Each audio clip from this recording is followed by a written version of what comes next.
Assalamualaikum warahmatullahi wabarakatuh. Bismillah walhamdulillah wassalatu wassalamu ala rasulillah Sayyidina Maulana Muhammad bin Abdullah wa ala alihi wa sahbihi wa man wala amma ba'd. Para habaib, para ulama yang saya hormati, yang saya cintai, segenap aparat pemerintah, baik yang sipil, Polri atau TNI yang saya hormati, hadirin dan hadirat yang dirahmati Allah Subhanahu wa taala.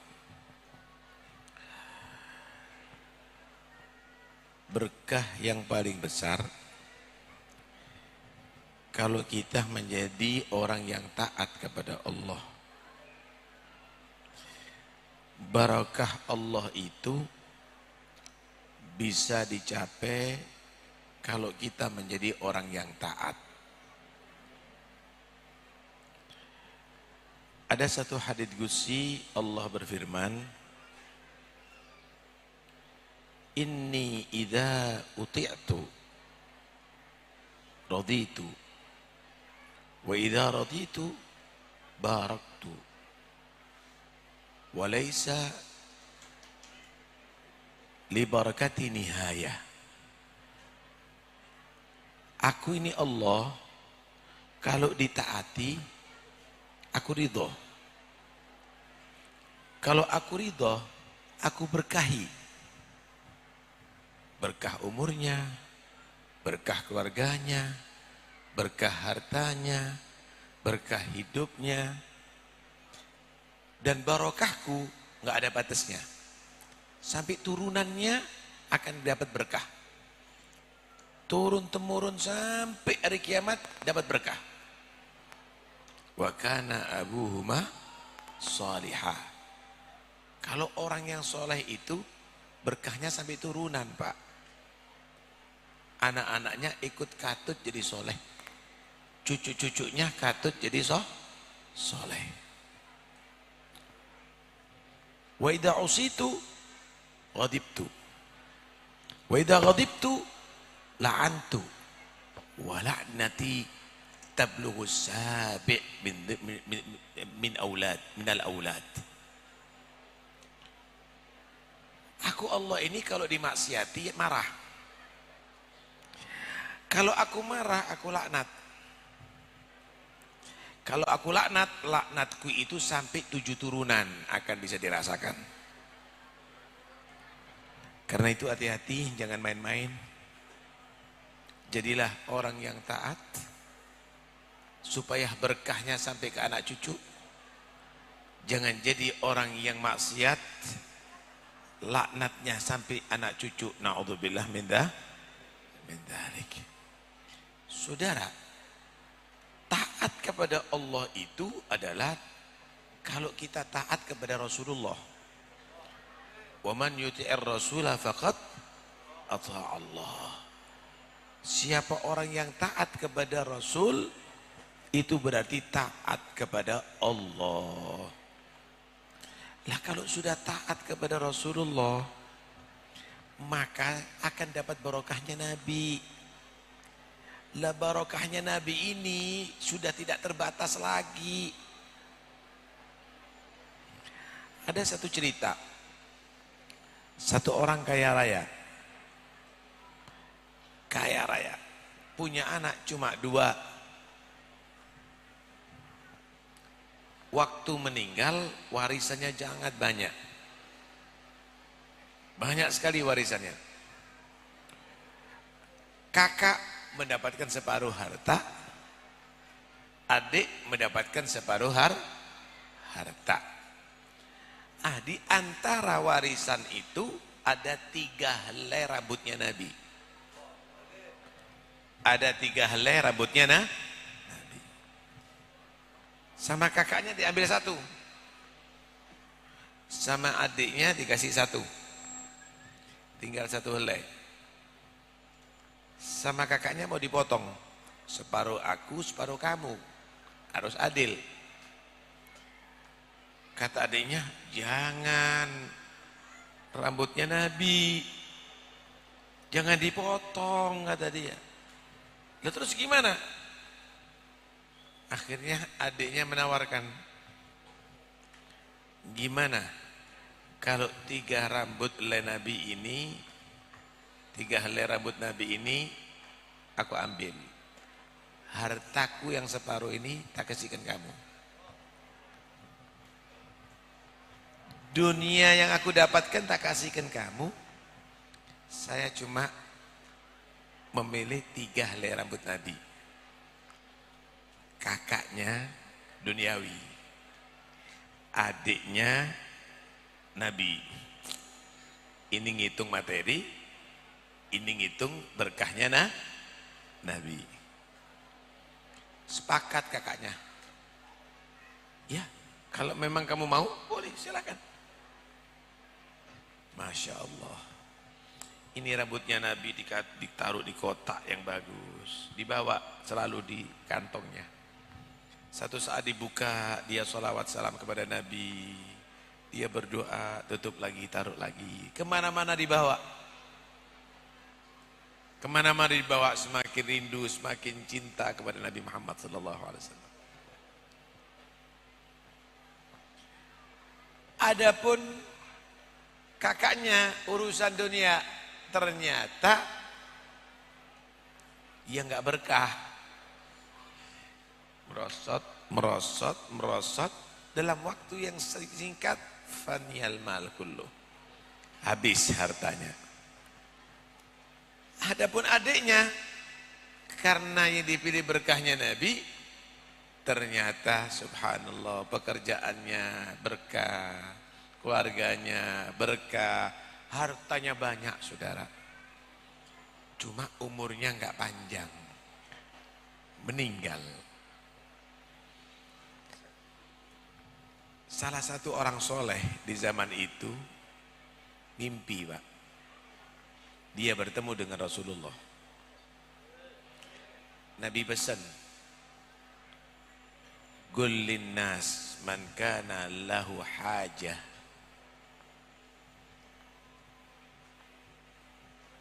Qul linnas man kana lahu hajah turidu an yaqdiyaha Allah falyazur qabra fulan. Si wali tadi itu, si orang soleh itu mimpi ketemu Nabi. Nabi ngomong sama dia, katakan sama orang-orang, orang yang punya hajat, ingin Allah selesaikan hajatnya, suruh ziarah sama kuburannya si fulan. Adiknya tadi itu yang milih rambutnya Nabi. Pesan sama murid-muridnya si wali ini. Waridnya pesan sama murid-muridnya, ramai yang berziarah. Sampai, Masya Allah, orang yang jalan ketika naik kuda misalnya atau naik onta, ketika melewati di muka kuburannya, turun hormat. Kenapa? Berkat hormat dengan rambutnya Nabi. Itulah Pak, orang kalau cari berkah itu begitu. Bukan ngitung duniawi, tapi pingin berkat dengan cara menghormati Nabi. Ini baru rambut, apalagi kalau yang lainnya. Karena itu tabarruk itu penting, karena barokah itu kita butuhkan untuk anak turunan kita, untuk anak turunan kita. Masya Allah. Saudara, ini Nabi Muhammad ini memang luar biasa. Wa ma arsalnaka illa rahmatan lil alamin. Aku tidak utus kamu wahai Muhammad kecuali rahmat bagi alam semesta. Ini rahmatnya Nabi ini bukan dalam ajaran saja, Pak. Qauluhu rahmah, ucapannya rahmat. Wa sukutuhu rahmah, diamnya Nabi juga rahmat. Harakatuhu rahmah, Gerakan Nabi rahmat. Wasukunuhu rahmah. Nabi tenang pun juga rahmat. Diamuhu rahmah. Berdirinya Nabi rahmat. Wajulusuhu rahmah. Semua rahmat Nabi ini. Rahmat, rahmat, rahmat, rahmat, rahmat. Sehingga dikatakan, faman hudiya bi syai'in min rahmatihi fahuwa naji fid darain wal wasil fihi ma ila kulli mahbub. Siapa orang yang mendapatkan rahmatnya Nabi, maka dia dipastikan orang yang selamat dunia akhirat dan akan mencapai semua harapannya dunia sampai akhirat. Karena itu cari rahmatnya Nabi ini, cari berkahnya Nabi sallallahu alaihi wa alihi wasallam. Jangan dianggap enteng manusia yang satu ini. Ada di dunia kamu mulia karena Nabi.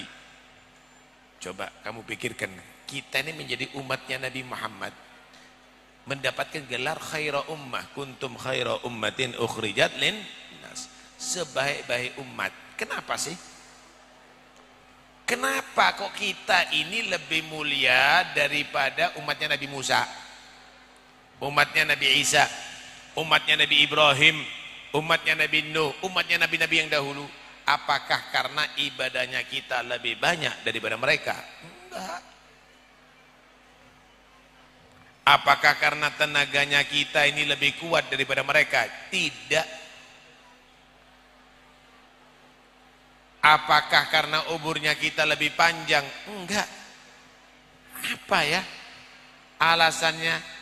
Umat yang paling pendek umurnya ini, yang paling lemah tenaganya, yang paling dikit ibadahnya, kok lebih mengungguli, lebih afdol, lebih baik daripada umat-umat yang dahulu yang lebih panjang umur, yang lebih banyak ibadah, yang lebih kuat tenaga? Karena satu, Pak, karena satu. Bi akramir rusli kunna akramal umami. Karena nabinya adalah yang paling afdol, nabinya paling mulia. Lu berkah lu nabi ini. Berkah ini kita nih, ya Allah. Untung Pak jadi umatnya Nabi Muhammad SAW. Ini Nabi Muhammad nih, Anda punya cita-cita ya. Cita-cita Anda apa? Kalau di dunia kepingin kaya, kalau di dunia kepingin paling mulia, kalau di akhirat masuk surga, nggak peduli yang lainnya. Tapi Nabi Muhammad gak gitu cita-citanya. Nabi gak pernah cita-cita pengen kaya, padahal ditawari untuk orang yang paling kaya. Nabi itu ditawari. Kalau Nabi itu mau kompromi, mau disuap, wah udah pernah disuap Nabi itu. Waktu pertama dakwah, Nabi itu disuruh meninggalkan dakwanya. Mau apa ini Muhammad? Mau dijadikan orang paling kaya? Kita kumpulkan harta kami untuk kita serahkan kepada kamu, untuk kamu jadi orang yang terkaya. Kamu mau jadi pemimpin, ini Ka'bah saya serahkan kepada kamu, untuk kamu atur.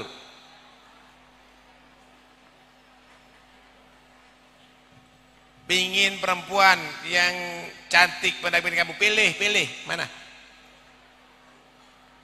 Ditawarkan melalui paman beliau Abu Talib. Nabi senyum menyatakan, wahai paman, kalau seandainya mereka mampu untuk ngasih aku matahari di sebelah kanan, bulan sebelah kiri, untuk aku meninggalkan dakwaku, tidak aku terima. Sampai satu di antara dua, aku gugur atau agama Allah unggul. Kalau Nabi itu mau dunia dapat. Bahkan malaikat Jibril pernah menawarkan, aradhali Jibril an yaj'ala batha Makkah dhahaban fa abaitu. Jibril itu pernah menawarkan kepada aku Ini gunung-gunung, batu-batu di Mekah ini bisa jadi emas kalau mau. Aku tolak. Aku tolak. Malah doanya Nabi serem. Kita nggak mungkin akan berani berdoa itu. Allahumma ahyini miskinan wa amitni miskinan wahsyurni fi zumratil masakin. Ya Allah, hidupkan aku miskin, matikan aku miskin, kumpulkan aku bersama orang-orang miskin nanti dari kiamat. Nih untungnya orang jadi miskin, karena umat Nabi itu tahu umatnya banyak miskin nih. Nabi itu nggak mau itu cita-citanya. Nabi nggak pingin jadi orang nomor satu, raja, presiden, ketua MPR, ketua DPR, enggak. Apa sih cita-cita Nabi? Satu cita-cita Nabi. Kalau surga di akhirat udah dijamin, Pak. Di akhirat itu Nabi dijamin surganya. Ada satu hadis gini, qara'tu babal jannah faqala li khazinuha man bil bad faqultu ana Muhammad faqala bika umirtu alla aftaha li ahadin qablak. Nanti aku akan ketuk pintu surga. Tutup surganya. Pintu surga diketuk. Maka ditanya, siapa di pintu surga mengetuk? Aku katakan, aku Muhammad. Kata penjaga surga, iya, aku ditugaskan tidak boleh membuka sebelum engkau, wahai Muhammad. Itu surga nggak bisa dibuka pintunya kecuali Nabi masuk dulu. Nanti di hari kiamat begitu, Pak, prosesnya. Loh, Nabi udah dikasih surga, udah dijamin selamat neraka, udah diangkat jadi pemimpin para nabi dan rasul. Masih punya cita-cita Nabi. Apa cita-citanya? Umatnya semua masuk surga. Ketika Allah menjanjikan kepada Nabi Muhammad, wala saufa yu'tika rabbuka fatardha. Bakal nanti Allah, Tuhanmu wahai Muhammad, akan ngasih kamu pemberian sampai kamu puas. Apa kepuasan Nabi? Bidadari. Surga. Apa kepuasan Nabi? Wallahi la arda wa wahidu min ummati finnar. Demi Allah aku enggak ridho, aku enggak puas sedangkan masih ada satu umatku disiksa di neraka. Azizun alaihi ma anittum. Hatinya Nabi itu sedih, Pak. Kalau kelihatan umatnya susah itu sedih.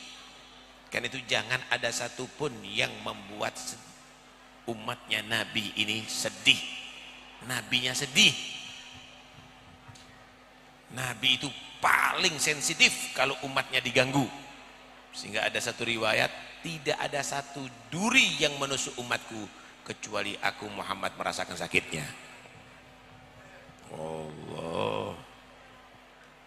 Karena itu ayo jadi orang yang dekat sama Nabi, biar dapat berkahnya Nabi. Kalau dapat berkahnya Nabi itu sampai turunan kita nanti. Nih, Anda makan, Anda minum. Ketika di situ Anda ngikuti adabnya Nabi, Anda baca doa yang diatur oleh Nabi. Makan minum sambil duduk, tangan kanan. Setelah makan minum ada doa, berkah makanan itu. Dari makanan itu akan menjadi darah yang mengalir tubuh kamu. Berkah di tubuh kamu akan membuat kamu bisa taat kepada Allah. Dari makanan itu akan menjadi sperma yang akan menjadi bakal anaknya kamu. Berkah anak kamu akan menjadi anak yang soleh. Dong kita kan makan minum gak pakai adabnya Nabi, nggak pakai doanya Nabi, asal kenyang aja.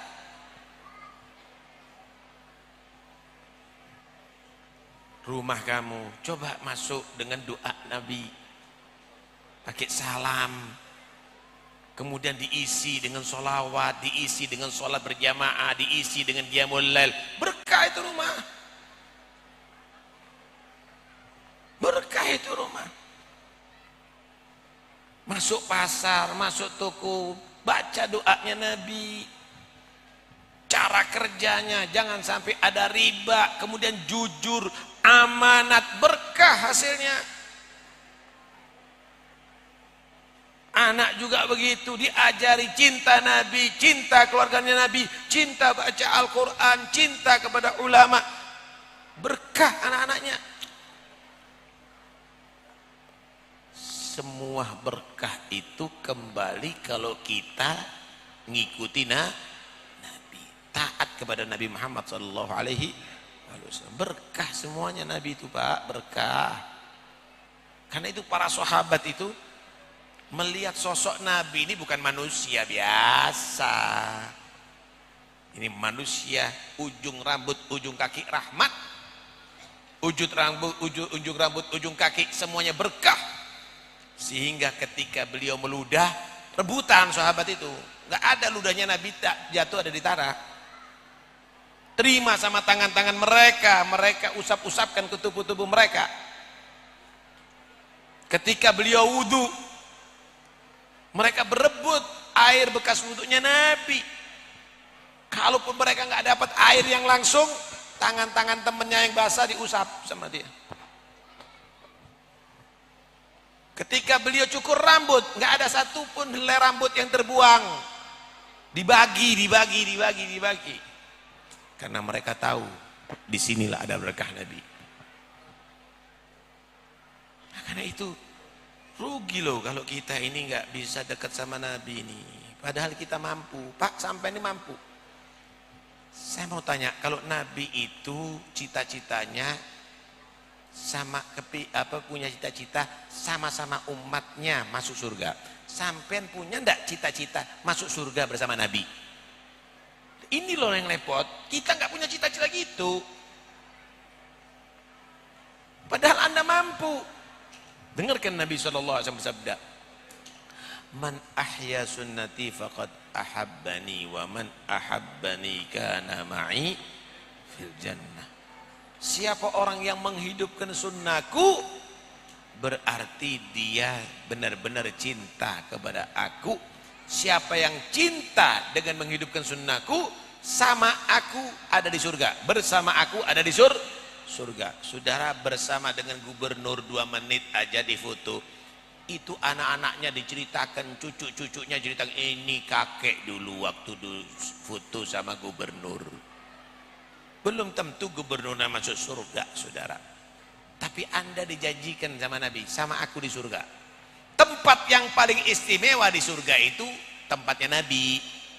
Derajat yang paling tinggi di surga itu derajatnya Nabi. Kata Nabi, siapa yang cinta aku dengan menghidupkan sunnahku, bersama aku ada di surga. Anda mampu baca doa itu, mampu pakai adabnya Nabi, mampu niru Nabi, mampu dia mulal, mampu Gobliyah Ba'diyah, mampu puasa sunnah, mampu. Pertanyaannya, kenapa nggak lampu lakukan? Nggak pingin sama Nabi di surga? Ayo kita harus berubah. Kita harus berubah, kita harus jadikan maulid ini adalah satu momen kesadaran kita untuk semakin dekat dengan Nabi. Supaya dapat barokahnya Nabi, ajarkan anak-anaknya, Pak, Bu, untuk ngamalkan sunnah Nabi. Jangan asal kasih makan, jangan asal disediakan kasur, jangan asal kamu bangunkan rumah. Ajarkan gimana tata cara makan anak saya ini, sesuai dengan ajaran Nabi apa enggak? Gimana minumnya, gimana tidurnya, gimana begitu. Kalau sudah begitu, insya Allah jadi berkah. Ayo kita dekat dengan Nabi SAW ya. Nah, inilah perlunya baca maulid itu begitu. Habib Ali Al-Habsyi itu ngarang maulid itu ada 2 tujuannya. Tashwiqan lis-sami'in min khawasil mu'minin wa tarwihan lil muta'alliqina bihadan nuril mubin. Pertama, tashwiqan lis-sami'in. Min khawasil mu'minin, orang-orang mukmin yang khusus itu dibuatkan maulid ini sebagai tashwiq, kalau mendengarkan sifat-sifatnya Nabi supaya rindu dengan Nabi, tambah cinta kepada Nabi, tambah senang dengan Nabi Muhammad SAW. Ya, begitu memang orang itu Pak, kalau cinta itu senang nyebut man ahabba syai'an aktsara min dzikrih. Dengarkan baik-baik nih, kalau ada orang setiap saatnya ceritanya itu adalah sepak bola, berarti orang itu gemar sepak bola. Itu udah jelas. Kalau orang itu ceritanya sedikit-sedikit politik, berarti orang yang dia cenderung kepada politik. Kalau ceritanya perempuan, tok syahwani, orang syahwat. Orang syahwat. Kalau ceritanya makanan, tok doyang manan, doyang mangan. Nah pertanyaannya, sampean ceritanya apa? Pernah menceritakan Nabi setiap saatnya? Enggak. Sama anaknya itu diceritakan Nabi enggak? Habib Ali membuat maulid ini tashwiqan lis-sami'in min khawasil mu'minin, buat maulid, bacakan maulid. Nabi itu begini, akhlaknya begini, sifatnya begini, supaya sampean tambah rindu kepada Nabi Muhammad. Terus bagi orang yang sudah cinta sama Nabi, apa perlu bacaan maulid? Wa tarwihan lil muta'alliqina bihadzan nuril mubin, penghibur bagi orang yang cinta. Orang sudah cinta Nabi, penghibur. Orang itu kalau sudah cinta paling bahagia kalau diceritakan orang yang ia cintai. Sampean cinta sama anak, anaknya mondok. Ada orang cerita, anak kamu itu luar biasa, yang ganteng, akhlaknya bagus, seneng Pak. Ada lagi yang kedua datang, anak kamu itu pintar, cerdas, nilainya 9, 10, 9, 10. Ada lagi yang ketiga datang, anak kamu tadi itu ya Allah istiqomah, jam 3 sudah bangun malam, sholat sampai subuh, itu enggak bergerak sampai terbit matahari.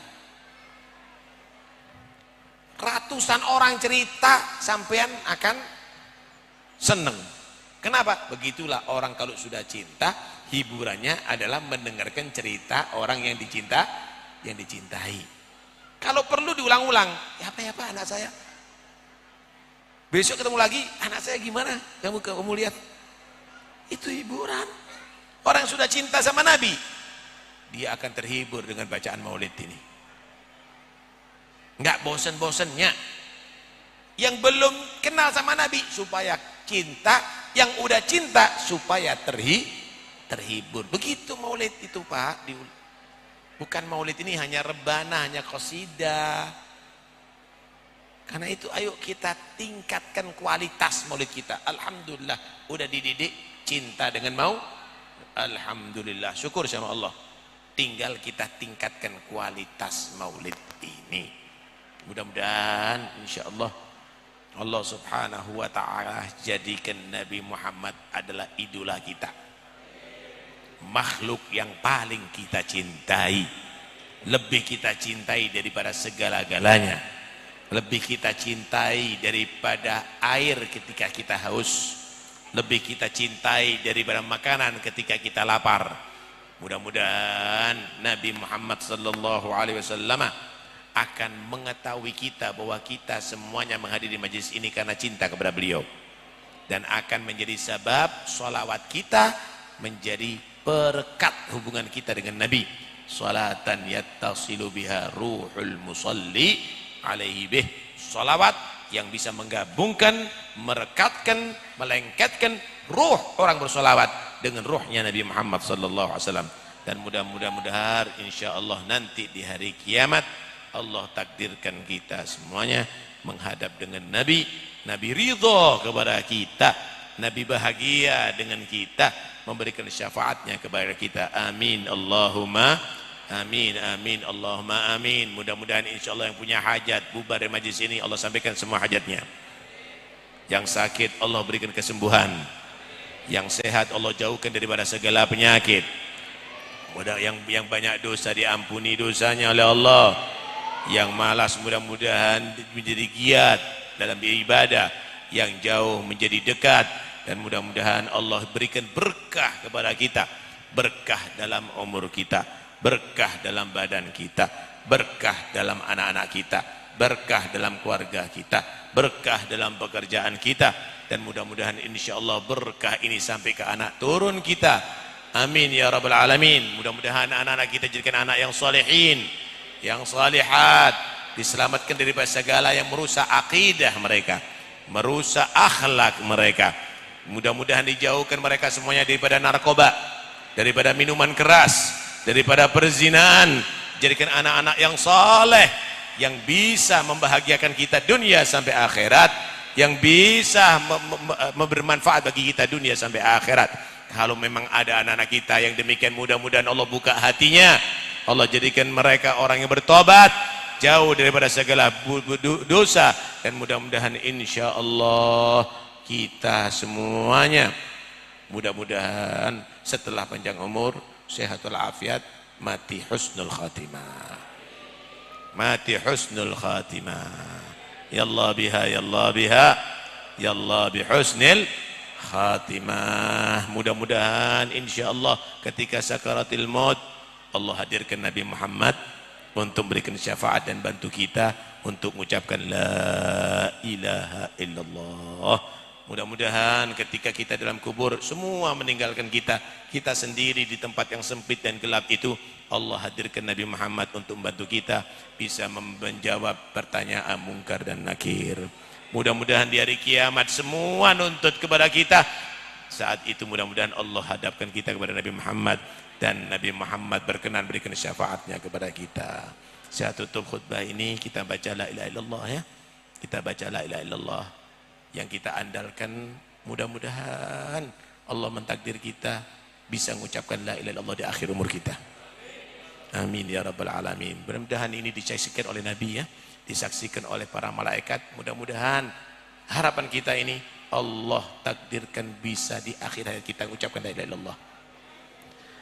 Ada Habib Muhammad bin Alwi bin Syihab, waktu itu khutbah ada di Masileh, di hallnya Al Habib Abdullah bin Husain bin Tahir.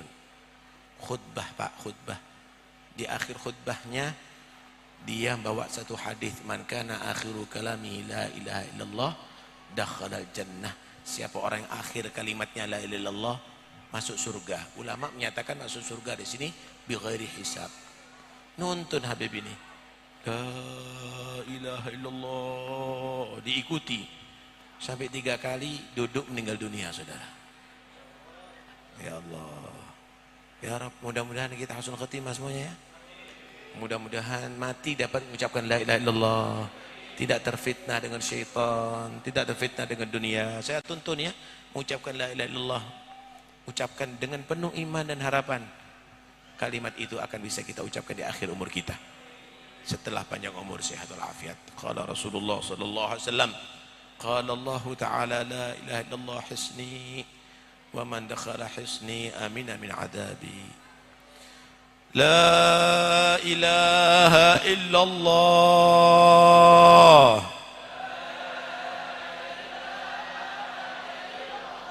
la ilaha illallah,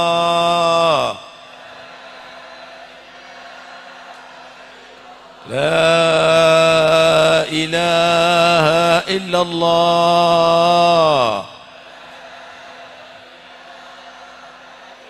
Muhammadur Rasulullah sallallahu alaihi wa ala alihi wa sahbihi wa sallam.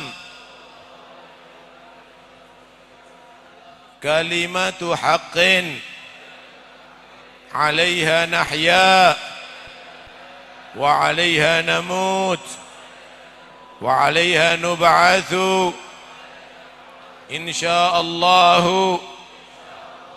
minal aminina الذين لا خوف عليهم ولا هم يحزنون.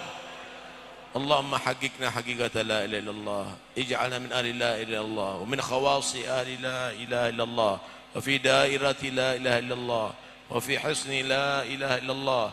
أحينا على لا إله إلا الله، وتوفنا على لا إله إلا الله، واجعل آخر كلامنا عند انتهاء آجالنا قول لا إله إلا الله، بعد عمر طويل في طاعتك بلطف وعافية وجمال في الدنيا والآخرة، حسن خاتم عند الموت، وإلى حضرة النبي. الفاتحة.